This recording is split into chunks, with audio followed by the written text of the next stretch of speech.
And welcome back, ladies and gentlemen. The 3 2 in the air. I'm your amazing host. My name is Mario. I'm whiter than a vegan cookout, as one of my main one told me. And I'm here once again with my man Pat. We're gonna do this time. We've done already the National League East. We've done the National League Central. We thought the East, Braves, then kind of everyone else, and the NL Central was just a clusterfuck. So now we're on to the National League West, and this is a division pad that has, much like the NL East, a very clear-cut favorite. I'm not going to start with that though, because I might start crying. And we're going to start instead with a team that I honestly can't find enough hate in my heart to actually hate them, because I really respect what they did this offseason. That's the Arizona Diamondbacks. That was a weird offseason they had. A really quick retool. I think the Arizona Diamondbacks had a really great offseason last I agree. year. It was weird, but good. What happened? They made a lot of trades. They did some free agent signings. Yeah. And I love them because starting Marte, getting him, that was a really great trade. And they needed a center fielder. And that was just perfect.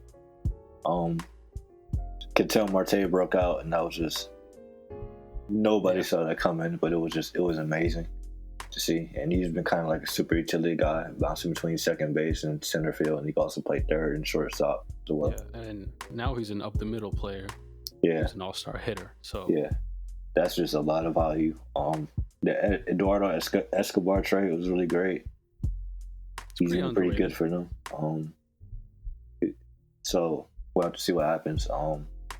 I like a lot of what they did too. Yeah. The Paul Goldschmidt trade worked out really well because when we first traded him, I was like, "Who are these dudes they traded for?" But then Carson Kelly and Christian Walker, they've been pretty decent. Yeah. They signed Cole Calhoun, and I think that was pretty good. He's a decent hitter, but he's also a great defender in right field. Yeah. Which is valuable. And Nick Ahmed is Gold Glover. He's going to give you Gold Glove defense and a decent bat at shortstop. Yeah, he's become a competent hitter. Yeah. So all these moves, right? Like you would think that these are the moves of a team that's been, spending like 2-3 years, kind of rebuilding. They're seeing some young players emerge, and they want to complement it with, veteran established players. These are the Diamondbacks traded everyone away just last year. They traded Goldie, like you said. They traded Patrick Corbin, and they traded Zach Greinke in the middle of the season last year. And despite that, they almost made the playoffs. And they went very aggressive in the offseason to compete. Seeing Mad Bum in a Diamondbacks uniform, strange, is going to be really, really, really weird. But I think he's an okay signing. I think you're a bit fucked if he is your number one guy in 2020. I don't think he is. From a production standpoint, he shouldn't be. But from a name he's obviously going to be an ace in their opening day starter just because it's Madison Bumgarner. You give him that respect. Yeah. But I think Zach Gallen and Robbie Ray are kind of above him at this point from a production standpoint. Yeah. I feel like both the bullpen and rotation are missing one more arm. I don't know if you get that feeling too. I do as well. I don't really know much about their farm system. I think it's okay. But yeah, it's okay. Good. They made some pretty good trades recently. They do have JV Bukowskis. And he if he bounced back to DJ Sergio, right, he could be a pretty good hitter for a pretty good pitcher for them. And that's how Clover Martin as well from the Astros. Yes, that Greinke trade was really good because the guys they picked up have really good stuff. Yeah, they have a lot of velocity, nasty sliders, and that's kind of the most guys in the Astro system. Really good sliders, high spin fastballs. Yeah. So we'll have to see, and they've done a pretty decent job at developing pitchers in general as well. Yes, sir. They feel to me, the Diamondbacks as a whole, I said already, the rotation and the bullpen both feel like they lack one more arm, but the lineup really has no glaring hole. So I think they're in a good spot. I don't think they're in a spot to actually, scare, Braves and Dodgers yet. Mm-hmm. Would you agree? Yeah, I agree. I think they could be a decent wild card team while agree. their young core kind of grows and meshes and they add pieces. Yeah. They're not ready for the big time yet. They're not ready yet, but the turnaround they did was excellent. Yeah, it was about as good as it's gonna get, trading Paul Goldschmidt and Zach Greinke and Starling Marte, and trading for Starling Marte. So yeah, you gotta respect the prowess that their front office has. You gotta respect the front office like that, being aggressive and active, and like saying like, okay, like we believe in our young core enough to actually make these moves for established players. That's always good to see. So yeah, but I don't think, like I said, I don't think there's any way in hell that they win 90 games. I just don't.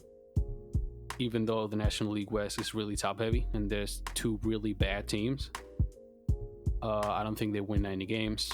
But I think what you said is pretty fucking accurate. Really good, solid wild card team who can scare somebody in any given night.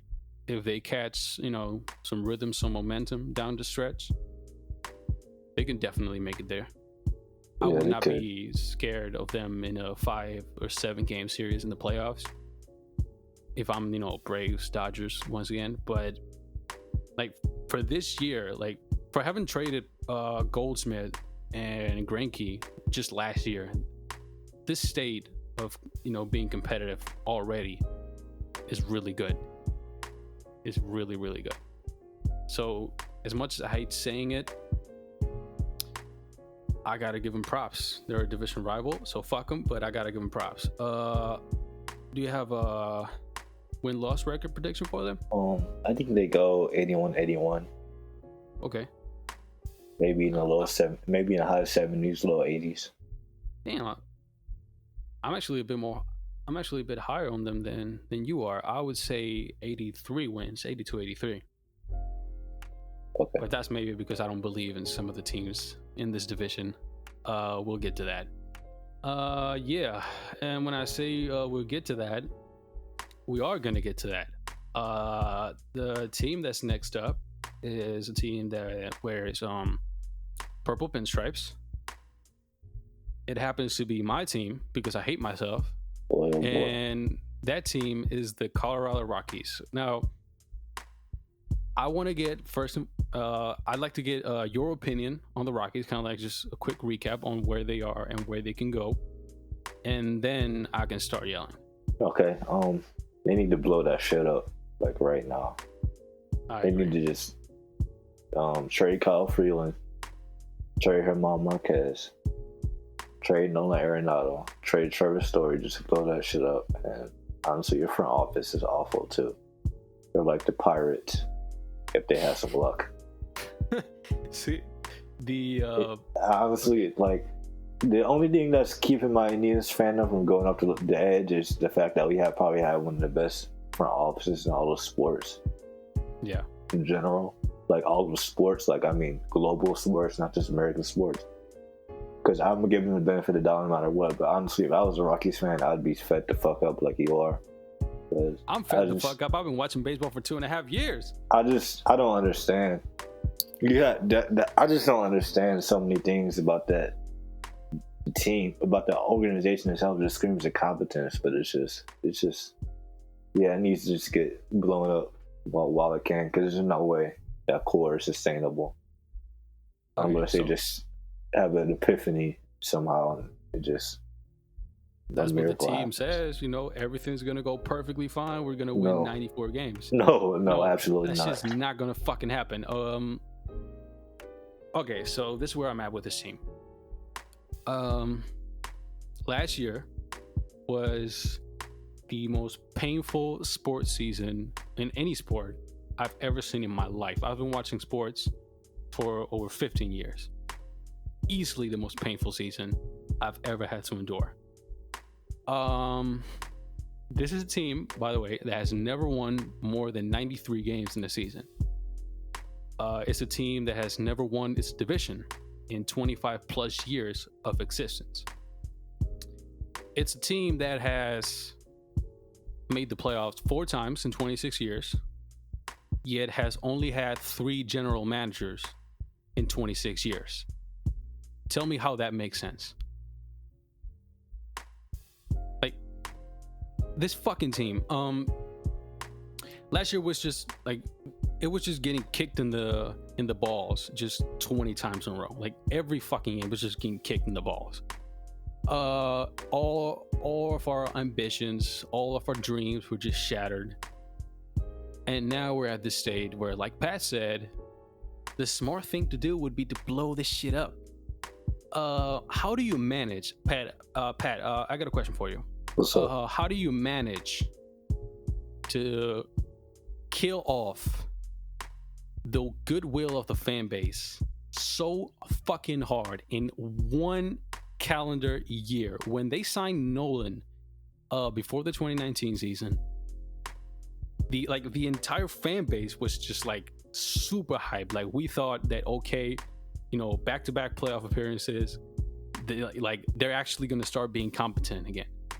Fast forward 1 year, everyone's calling for everyone's head. Nolan is fucking pissed, and the team is just full of shit. So how do you manage to do that?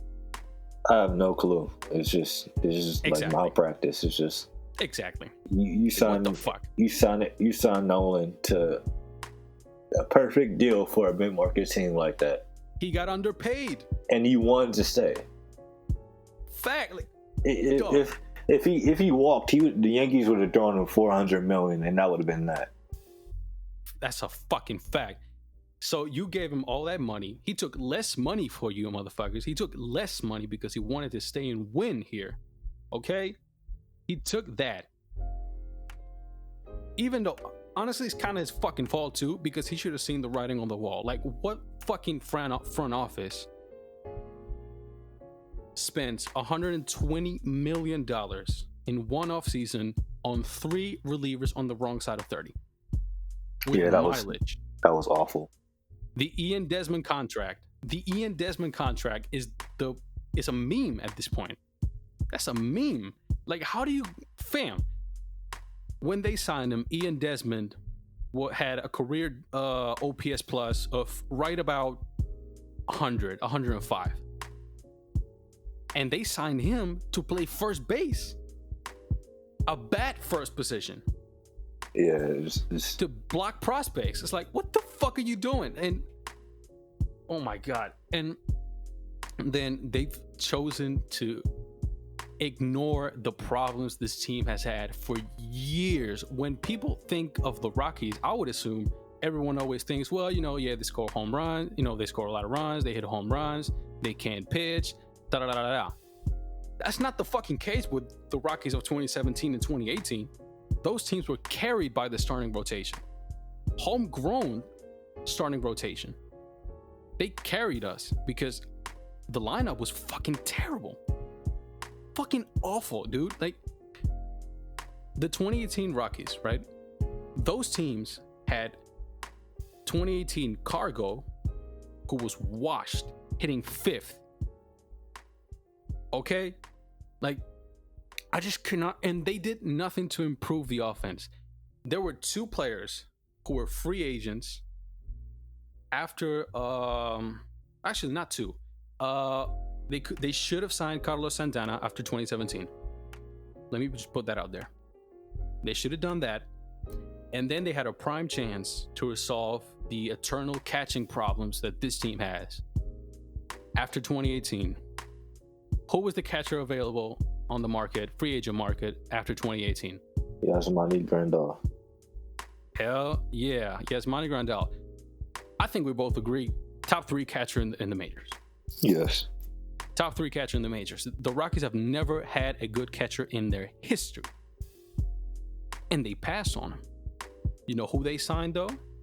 They let DJ LeMahieu walk, someone who's a 3/4 WAR type player, Who they replaced him with? Daniel fucking Murphy to play first. What the fuck are you doing? So they passed on Grandal, and this is the bullshit about this.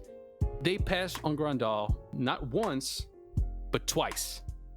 They also passed on him this offseason when he was the perfect fit. Like, can you think of a player who was a better fit in terms of a team having a need of that kind than Grandal and the Rockies? Because I cannot. And this is what the fuck. And the roster's the same. This team lost 91 fucking games last year. Okay, 91 games. And they kept the roster the same because they said, well, yeah, I mean, we lost 91 games, but that was not the real Rockets team. The real Rockets team, that's really there.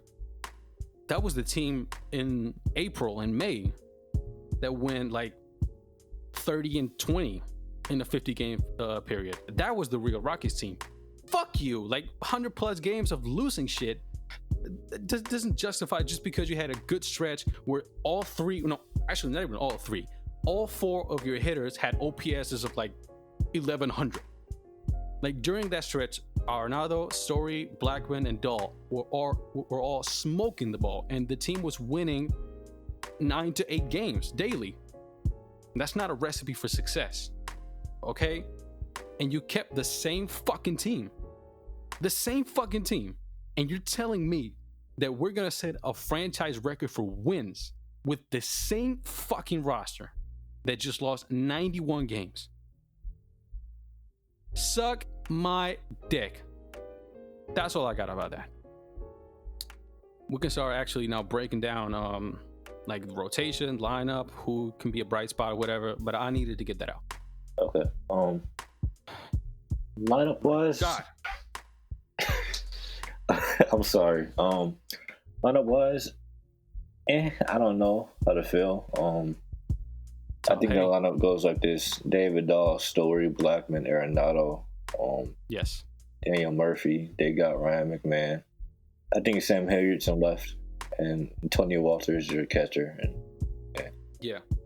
Okay, yeah. So I'm fine with the top four. The top four is fine. What they need to do is to put Ryan McMahon at first, keep Daniel Murphy in the bench, or trade him to someone. Just get rid of him. Although from how they've handled Ian Desmond over the years, they obviously have no idea what a sunken cost is, so they will not do that. They need to put Ryan McMahon at first. They need to let Brendan Rodgers swim or not fucking swim at second base, okay? They need... Well, see, I'm getting mad all over again. They need to let different guys play at catcher. Dom Nunez is someone I actually like because he has good ball strike recognition. He walks a lot, and he has a good arm behind the plate. Center field, we talked about this a little bit. I think Sam Hilliard, he's a really easy guy to kind of get excited about, because big hulking athletic guy. Yeah, He was some shit up the ball. Easy power to all fields. But I think you put David Dahl in center just because he has some more time in there, and Sam Hilliard didn't really start playing baseball until he was in college. Yeah, see, I would agree with that if David Dahl was not made of glass. I do too, but at the same time, putting him left or right is going to do him any favors. Yeah. See, the problem is Blackman is still there. He should have been traded last season. Let's be real. He's expensive. I know that he is. You eat his contract, and you trade him, and you move Dahl to right, which is a lower stress position at Coors Field, and you let your young players, because this team has a good center field prospect defensively. Jonathan Daza. He's the best fielding prospect in the majors as a center fielder. So you let him see if he can figure out the bat in center. You let Garrett Hampson play center. You keep Hilliard and Tapia in left. But no. But anyway, I'm sorry I cut you off. No, you pretty much covered everything. I think you should give Ramil Tapia more playing time. He has really good back to Contact ball skills, Yeah. but he is too fucking aggressive. Although I really can't blame him for that because that's the Rockies' hitting philosophy as a whole. So he's kind of a victim of that. But yeah, so that's the lineup. Real top heavy. I don't think anyone has an issue with the top four. Really, like top four looks really, really, really fucking good. I hope they stop doing this where they keep putting Nolan in the 3 spot. Please keep him in the number 4 spot. Like, just do. Keep Story in the number 2 spot or leading off. I don't think you leave Story off. He just strikes out way too much. I think you put Dahl first just because you know he can get on base. See, that's my issue though. Like Dahl strikes out just as much as Story does. But he walks more. No, he doesn't. He walks less. I'm telling you, like Dahl is very similar to Charlie Blackmon. They're high average hitters, high batting average. They don't walk very much. Power to all fields, above average power to all fields. Line drive hitters. I put Story leading off. I put Blackmon 2. And I put Dahl in the 3 spot. And then they both walk and strike out about the same clip. Story walks a bit more. It's like 2%. I mean, that's significant. But when it's an 8% walk rate versus a 6% walk rate. I mean, yeah. You got a point, though. I don't think it hurts either way because I don't think they really have a true leadoff guy unless you want to put Charlie Blackmon first. They don't.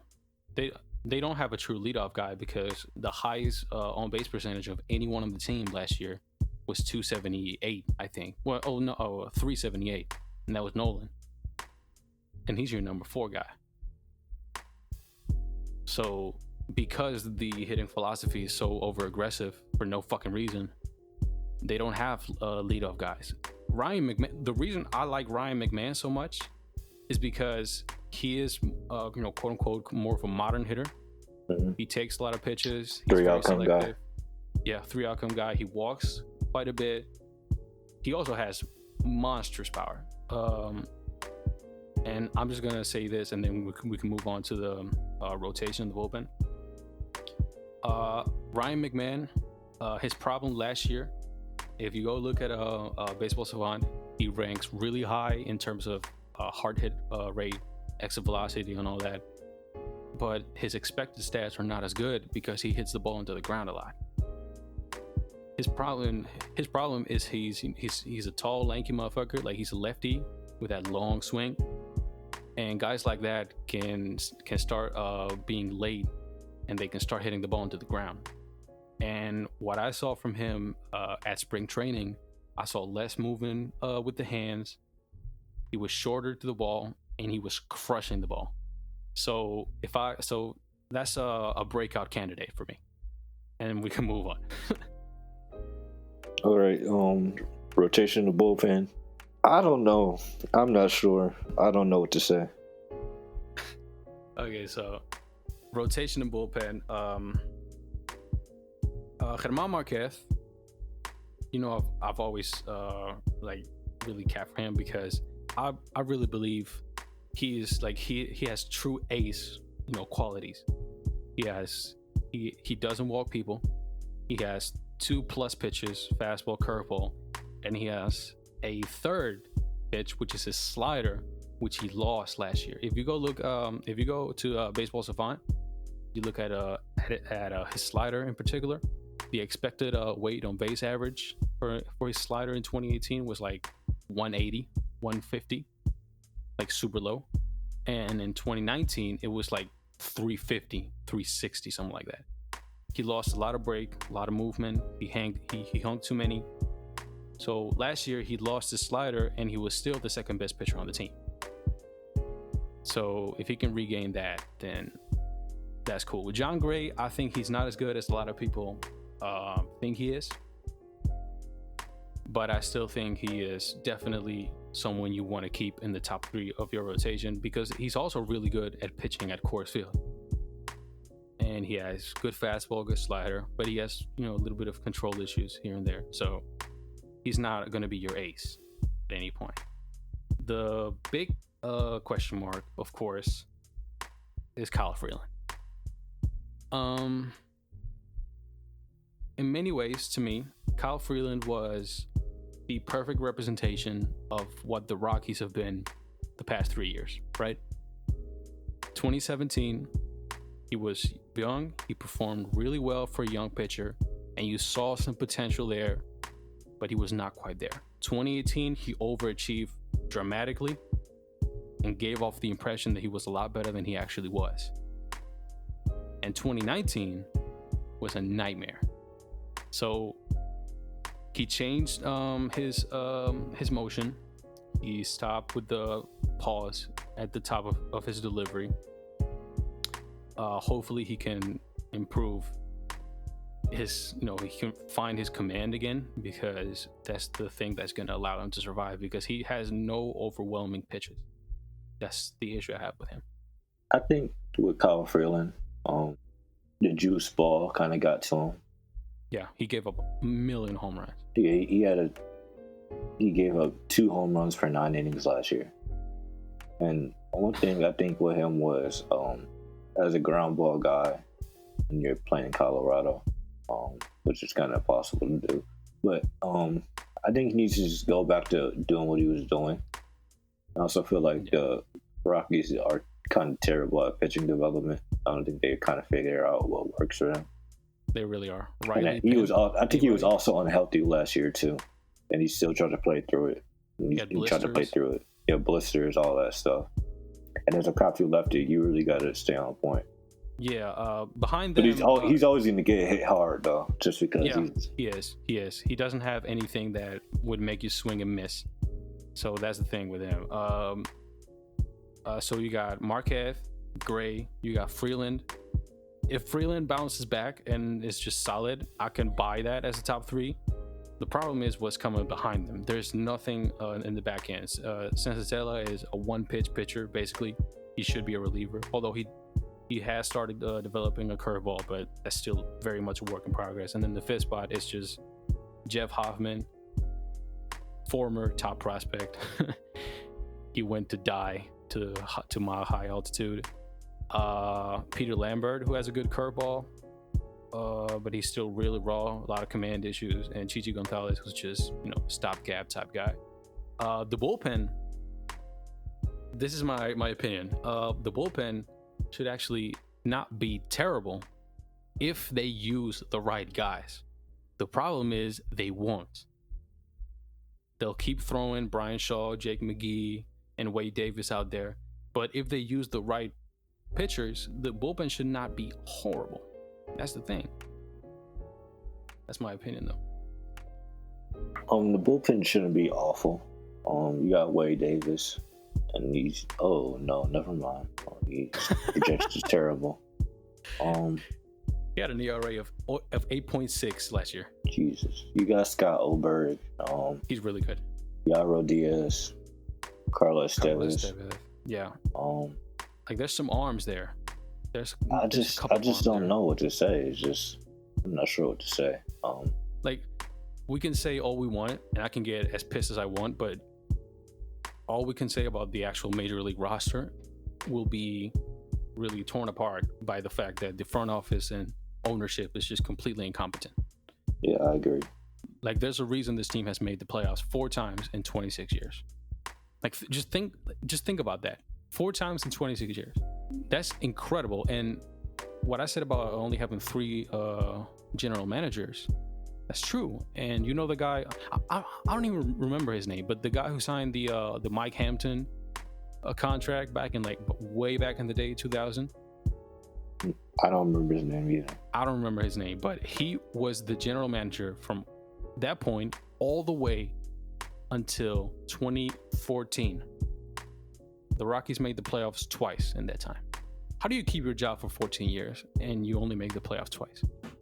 One thing I can say is Riley Pint, if he can somehow get his command together, You could be a future closer potentially because he can still test 102. He still has a disgusting slider. But the thing for him is he can't stay healthy, and he also has 30 grade command, which is terrible. He had there was a stretch for him last year where they used him as a reliever, and he was a little bit healthy for like a 15-game stretch, and he was just dominant. And he only reached A ball too, but with players like him, when you have stuff like he does, they can just skyrocket. And he's only 22, so he still has time to develop as a reliever. If he figures it out, then that's a good thing. But another thing with the Rockies that makes the future even more bleak is that the farm system is horrible. Especially when you consider that the number one prospect in the system by far, Brandon Rogers, is going to graduate pretty much as soon as the season starts. The only prospect, there's only a couple of prospects I could say I'm kind of excited for. Ryan Rollison, he's a good, crafty lefty, good curveball. I think he can be a good backhand piece. He has really good command, and that's always good. I like Colton Welker. Colton Welker, I think he's going to be forced to move to first. And I think that he doesn't have the power to stay at first full time. That's me, though. I understand. That's me, though. I have two more prospects that I'm kind of, excited for. Well, actually three. Ryan Vilade, I think that's how you say it. He's moved over to third, but he made an adjustment in his swing. He found his power, and he's a 50 overall, 50 grade prospect overall. So he's a good one. And then the two guys that I'm really excited for were two guys that were drafted last year, Michael Toglia and Brenton Doyle. Toglia is he's a good description for me because he's a switch hitting first baseman with lots of power, who walks a ton, and is a plus defender. So I would not be surprised if he moves really quickly through the system. And Brenton Doyle was drafted from a small school, and he's a center fielder, athletic center fielder, tons of power, walks a lot, and he's tore up rookie ball last year. So but those are really the only names, and then after that it's just a whole bunch of 40 overall prospects. So yeah, I feel like I've been going on with the Rockies for like 30 fucking minutes, and all I've done is just yell. You got a win-loss record prediction for them? Rockies? I think last year 71-91. I think they somewhere around 70 wins, 75 maybe. That's fair. You know what I think they're going to do? I think they're going to win 80 games because Nolan and Story and company will kill it, and that will allow the front office to pretend that everything's fine and they got unlucky. Okay, so moving on from the Rockies, because I'm going to kill myself if we're talking about them. Next up, we got the team that I hate the most. They annoy me so much, the fucking Dodgers. Please, take it away first, because I'm gonna kill myself. All right. So the Dodgers lineup is ridiculous. Just from 1 to 9, when you're able to have Mookie Betts, Max Muncy, Justin Turner, Cody Bellinger, Jock Peterson, Corey Seager, Will Smith, and Gavin Lux as your 8 you're trotting out there every night. That's honestly, any of these players could be all-stars. You got Corey Seager batting 6. Like, this is fucking stupid. Like, it's stupid. Okay, so let's make a lineup with the Dodgers. Let's order them in the lineup. I think I put them in order. I think you bat Mookie Betts lead off. Max Muncy second. Justin Turner is your third. Yeah, you did. Bellinger 4. Peterson 5. Corey Seager 6. You go Will Smith 7th and Gavin Lux 8th. And then the pitcher. That is bullshit. Let me say that. That is bullshit. Yeah, there's really nothing else. You said another thing about them. Their team defense. There's Gold Gloves galore. Yes, all over the place. And they're all over the place, and yeah, like there's just not much to say about the Dodgers lineup, people. Like it's just like the All-Star team. This is the Monstars, baseball version. Like this is pretty much it.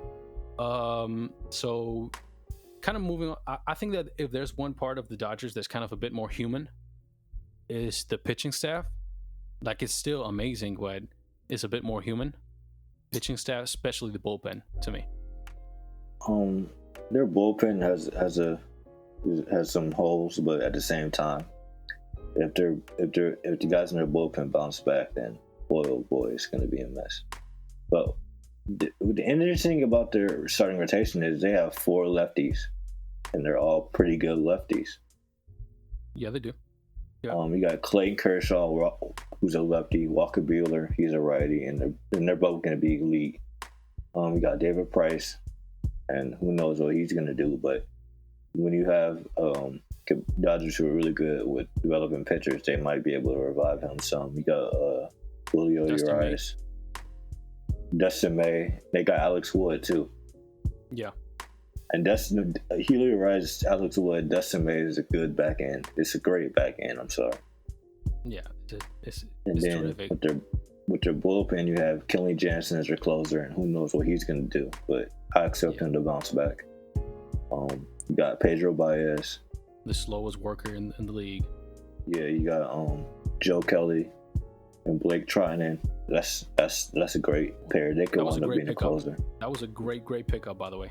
Yeah, Blake Trinan was a very smart pickup because if he bounces back, he was the best closer. He almost won the Cy Young Award as a closer a couple years ago. You got Ross Stripling, Adam Kolarek, Jimmy Nelson, and then they got extra bullpen help from the Twins in that Kenta Maeda trade. Mm-hmm.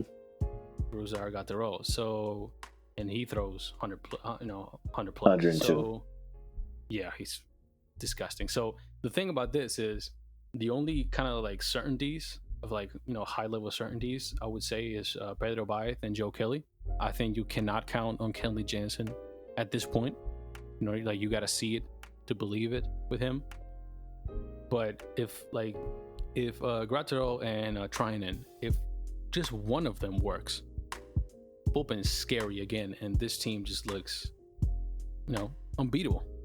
Yeah, it is. They have no hope. Zero. It's and especially with the National League West having so many below average teams, like 3 below average teams. To me, if this was a full season, they might crack 110 wins. Yeah, I agree. And hopefully they do, because the Dodgers have spent literal billions on the team since the ownership changed, and they still have not won a World Series. So hopefully, for Dodgers fans, hopefully y'all win something this year, because guess what? You spent all that money, you have all that success, you've won the division in a row so many years, and I can still laugh at you because since my team came into existence, you and I have the same amount of rings. So go fix that right now, because you're gonna get the jokes by me and other people, because you've choked. Like the Dodgers have, fam. Like let's evaluate the history. 2016, they got smoked by the Cubs.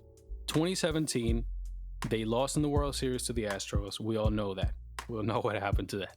I still don't know why Yu Darvish was allowed to face George Springer in Game 7. Honestly, but you gotta think about the fact that they said he was tipping pitches and it was known they were cheating, and they were. And honestly, in that World Series, the Dodgers pitching staff was getting obliterated. Like they weren't. Dude, Houston Astros weren't whiffing at anything throughout the whole series. And when I went back and rewatched it, it just looked strange because there's no way they should have been on those curveballs and those sliders like that. Yeah, like they were spitting on everything. Yes. So that World Series is kind of tainted, but that's not going to make it feel any better. 2018, 2018 was just a massacre. Like the Red Sox just fucked them, like just destroyed them. Yeah. And then 2019, now last year, that was embarrassing to watch, honestly. I laughed so hard, honestly, and it's to the point with Kershaw where me, a Rockies fan, right? I feel bad for Kershaw at this point. 'Cause it's like he can't help it. In the playoffs, he always collapses. He can't help it. So I feel bad for Kershaw, but fuck the Dodgers as a team. And yeah, so stop joking, please, because motherfuckers have jokes for you, me included. So yeah, but as far as my prediction for them goes, if this was a full season, I would have them winning 110 games, 110, 112 games. Yeah, I think they can win anywhere up to 115 games. Yeah, like just because of the depth they have. Like the depth is starters for other teams. That's just ridiculous. So yeah, moving on, so I can feel less bad about myself. Moving on. This is a weird team. Like I don't really know how to feel about them. The Padres. Ownership is being really aggressive when it comes to competing, and I'm not sure if they're quite ready yet. They basically said, sorry to cut you off. They basically said, ownership said that if they don't compete this year, then heads might roll. I don't think that's the right approach. No, they have a new manager, and they said their manager is really progressive. Yeah. They made some trades in the offseason, and I like the trades that they made. Tommy Pham, yeah, that was a pretty good trade. They traded for Jerickson Profar at second base. Mm-hmm. Trent Grisham. Yeah, Trent Grisham was a pretty nice trade. He might be their center fielder if Fernando Tatis Jr. figures out how to play shortstop. Yeah. Drew Pomeranz, they got too. He's going to be the reliever though. Yeah, I know, but like they traded for Emilio Pagan too. Yeah, they did. I think the farm system for them has been really, really potent over the past few years. Yeah, and they just keep stacking talented players. Yeah, it's ridiculous, but I don't think this team is quite there yet. I think they're in the same tier as the Arizona Diamondbacks. You do? I think they're below that. So I think they're below that. When you look at their lineup, you have, and this is in order of I think how they're going to be set up. You got Tatis Jr., Tommy Pham, Machado. That's a great top three. Eric Hosmer is garbage. That was a waste of money. Fuck Eric Hosmer. Trent Grisham, Jerickson Profar, Francisco Mejia, and Franchi Cordero. I mean, that's decent, I guess. Yeah. I was gonna say, ironically, the biggest hole in the lineup might just be the guy, they signed to a huge contract a few years ago, Eric Hosmer. He's been below replacement level since then, and it doesn't look like that's just gonna change anytime soon. So that's gonna be fun. That was a complete waste of money. Complete waste of money. Makes no sense. Didn't make sense back then. Doesn't make sense now. I think the Francisco Mejia trade was pretty good, although he hasn't kind of panned out. Because when he was traded from the Indians, I thought we were giving away the next Victor Martinez, just based on a switch hitting, high contact guy who might hit for power. But he hasn't panned out yet, and he might not even be a catcher. Their bench is decent. Austin Hedges, Brian Dellinger, Greg Garcia, Juan Lagares, and Will Myers. How do you feel about the rotation? Chris Paddock and Gary Richards Gary Richards can't stay healthy, but who knows? Zach Davies is okay, I guess. Zach Davies, Joey Lucchesi, and Danielson Lamet, pretty decent back rotation guys. They're waiting on Mackenzie Gore at this point. Mackenzie Gore and Luis Routinho are honestly, they should be in the majors in the next 2 years. Yeah, and they're gonna rip a hole in the majors, honestly. Their bullpen is disgusting. Kirby Yates might be the best reliever in baseball. He honestly might be the best reliever in baseball. You got Kirby Yates, Drew Pomeranz, Emilio Pagan, Javi Garrett, Kyle Quantrill, Craig Stammen. They still got Anderson Espinoza too. And then they have countless guys in the minors that can hit 100.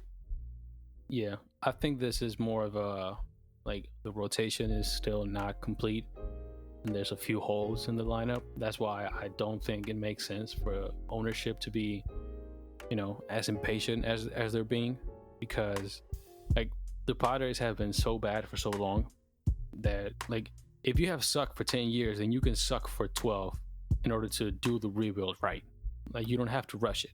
It makes no sense to rush it, and especially when you're waiting on so many high level prospects to naturally fill the gaps that you have. You don't need to reach for anything. They should just let it play out. But I don't know if that's what ownership is really looking for. I mean, it makes sense because I think they haven't made the playoffs since 2007. Is that correct? Yeah, since 2007, I think. That's a lot of years. So I get why they would be impatient, but they need to relax a little bit and be patient because, like, they're coming. Like, they kind of feel like the White Sox to me in many ways. I don't know if you agree with that. Yeah, they remind me of the White Sox a lot. Like they're almost there. Like you see the glimpses of potential to be a contender, but they can't rush it. I think the White Sox are a bit like a couple steps ahead of them in the process. Just me personally, but yeah, they feel a lot like the White Sox to me. So just a message for the Padres: don't rush the shit because you'll regret it in 5 years. I'm serious. Like you will. I got them below 500. Clearly, I got them below 80 wins personally. Yeah, I say 70 to 80. I agree. Another thing is Fernando Tatis. How old is he? Is he 21? I think he's 21. He's 21. 21. Yeah, he just turned 21. Okay, so yeah, like he feels like a superstar if he can fix his defense, because he has ungodly power for an up the middle player. Yeah, he does, and he's an amazing base runner too. Just dynamic. Like him, Jose Ramirez, and Mookie Betts and Mike Trout are like the best base runners in baseball right now. Yeah. Anyway, so that's the Padres. They should be definitely below 500 this year. They're not there yet. They need to calm the fuck down before they ruin their own rebuild. The good thing about it is since their farm system is so strong, they can just wait if they have patience, and they'll be a really good team no matter how much it pains me in 2 years, something like that. So finally, we got the last team in the National League West, and last team in many ways, last team as far as the order in which we cover them, and also the last team in the standings next season, because I would bet my house that the Giants are gonna lose a ton of games. Oh yeah, the Giants are a dumpster fire. They won 77 games somehow last year, and I think it's going to drop to maybe 67 as they kind of trade off these last couple pieces. Yeah. The thing about him is you can really understand a rebuild. It's a lot easier to take if you have some rings, to kind of console you. Yeah, and 3 World Series in a decade is pretty good. They were the best team of the last decade. Usually. Best team of the last decade. So, kind of sunrise, sunset, everything must be destroyed at some point, and the Giants are no exceptions. They started trading people. Madison Bumgarner went away. Bruce Bochy went away. Like, everything was just, the end of an era, kind of. I would say the one guy that has some value on the team, well, 2 guys who might have some trade value on the team, Mike Yastrzemski and Johnny Cueto. Yeah, I agree. Maybe Evan Longoria, too, possibly. Yeah. Or Mauricio Dubon, but they might let him stay and see how he plays. Yeah. They reached out 100 pins. They did. That's a good feel-good signing, right? Yeah. He fucking mashed in Texas last year. Yeah, he did. And I think if the DH does come back, then he might be a pretty nice trade piece. But I doubt it. They might keep him. I think they'll keep him if they sign him. Man, I'm looking at their pitchers right now, and their rotation is awful. Yeah, like I think I looked at their farm system, and I'm pretty sure that out of the 10 best prospects, like 8 or 9 were in the low levels of the minors. So that kind of lets you know that it's going to be a while before they even come close to being on the major league team. So the one guy that might be a little bit of an exception to that rule is Joey Bart, their number 1 prospect. He's a bit closer than the rest. Joey Bart is looking like the Buster Posey successor. Yeah, very much so. So, but with but he's really the only one who's close to the majors in a way. So, yeah. Let me see if I can find their farm system, because they do have some good prospects though. Marco Luciano is far away too. I'm pretty sure every single one of their best prospects is far away, but yeah, that's the point really. The Giants are starting the rebuild now. Like, unlike most teams that I've covered and that we've covered, they're kind of like already in like year 2, like the Tigers, whatever. The Giants are very much like the Pirates in terms that they're just starting out. So there's really not a whole lot for us to say about them, because tanking is, it speaks for itself, really. All that's left to see is what approach will they take with building the roster for the future. What they will do. So that's really the only intrigue you have with this team, because the major league team has nothing. Aside from what we said, a couple players that might have some trade value. Just in a nice front office. Huh? In a nice front office. Yeah. So yeah, I mean, that's basically all about the Giants. I would say that they're going to lose more games than the Pirates even. Yeah, I agree. The Pirates have some young guys, Cole Tucker, Brian Hayes, that can come up and help them out. Yeah, the Giants have nothing really, so it's gonna be a long few years. I would say 5 years before they are even relevant again, considering how baseball rebuilds work. Yeah, I agree. That's a topic, a baseball rebuild. That's kind of a topic for a whole different episode, because there's a conversation to be had about that, because it's incredibly unique process, like unlike any other sports. So there's a conversation to be had about that. But yeah, as far as the Giants go, they're gonna be ass, and they're gonna be ass for a long time. But that's the price you pay when you win 3 World Series in 5 years. Yeah. So and you don't take it apart early. Yeah, exactly. Exactly. Instead of, they should have blown it up in 2017. Honestly, they should have just blown it up. Instead they signed Kutch, they signed Longoria, they signed a whole bunch of past their prime established players. They should have just blown it up right there, and just suffer the pain early, and reap the rewards later. But yeah, it's the situation they're in. I was happy that Bruce Bochy got that milestone win last year. Yeah, I mean, I was happy for that. But yeah, that's really the only thing I can say about the Giants. They are done, and it's going to be a while before they matter again, which means they're going to suffer a lot of losses at the hands of the Dodgers in the next couple of years. Are they moving the fences in? At a Candlestick or whatever. A Candlestick, yeah. I think they're moving. I don't think so. Are they? They should. I read that somewhere, that they were moving the fences in. I have to look it up, but they should. I'd say that's probably. I'm thinking Pitcher Parks right now. Candlestick, Busch Stadium, Citi Field. Petco. Yeah.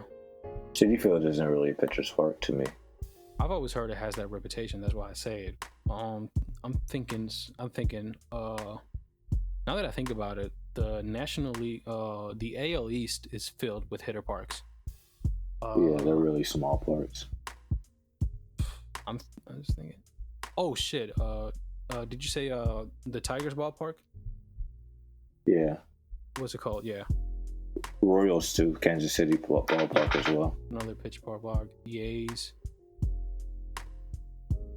Yeah. So I just went off on a tangent there. But yeah, basically the Giants are gonna be shit, and they're gonna be shit for a while. So yeah. You guys standings for the NL West? I think it's pretty worthless to do, but we just kind of fuck it. Dodgers, surprise, Diamondbacks, surprise, Padres, surprise. um, Don't fuck with me now. Rockies, Giants. Okay. See. Okay. So my order is the exact same. I feel like only 2 teams are going to be above 80 wins in this division, but one of them will be over 100, and that's the Dodgers. So yeah, one playoff team. Diamondbacks maybe get in if they're lucky, and if they catch some momentum at the right time. But this is about as easily decided a division as you're going to get in the majors, really. Yeah, I agree. Like, I can't think of any other division that already has the winner just set in stone. Maybe the AL East, but yeah, aside from that, nothing. So yeah, that was the NL West preview. Once again, thanks to Pat for coming. I'll leave all his shit down below. Go check it out.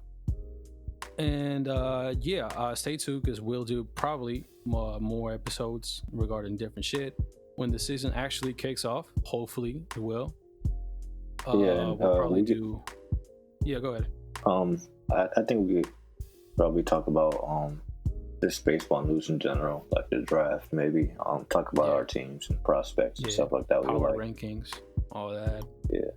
So stay tuned for the shit. Funny thing is, I was originally, like I told you, planning on this shit being a sports podcast as in general, but fuck that. It's just baseball podcast, and that's it. So yeah. So thank y'all for listening. Thanks to Pat for coming, and we out here. Peace.